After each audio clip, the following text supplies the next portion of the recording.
Before the opening bell, U.S. indices closing mixed on Tuesday. Shares in semiconductors and semiconductor equipment, tech hardware and equipment, as well as software and services sectors, they all gained momentum, while shares in consumer durables and apparel, food, beverage and tobacco, as well as food and staples retailing sectors, they all closed lower. On the economic docket market, U.S. manufacturing PMI improving to 56.5 in April, in line with expectations. ISM manufacturing falling to 57.3 in April, construction spending falling by 1.7% month over month, while advancers, they were ahead of decliners. 54% of SP 500 constituents trading higher yesterday. Now, after the markets closed, Apple unveiling second quarter diluted EPS of $2.73 versus $2.10 1 year ago, on revenue up 15.5% year over year to $61.1 billion.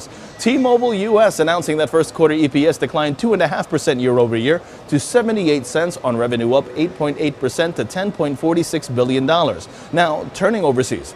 Asian markets mostly down today. The Nikkei down 0.16%. The Hang Seng down 0.25%. China's CSI 300 up 0.18%, but South Korea's Kospi down 0.39%. European markets edging higher, and U.S. futures calling for a positive start. In terms of expectations today, MasterCard first quarter EPS seen at $1.24 on sales of approximately $3.2 billion. CVS Health first quarter EPS seen at $1.41, while Kraft Heinz first quarter EPS seen at 82 cents. On the economic docket today, 8:15 in the morning, we have the April ADP employment change figures, and 2 o'clock in the afternoon, we have the May 2nd FOMC rate decision on its high bound range, expectations calling for 1.75% to not change. Now, the SP 500, the upside prevails for that market, and that's in focus as the relative strength index is bullish and calls for further upside.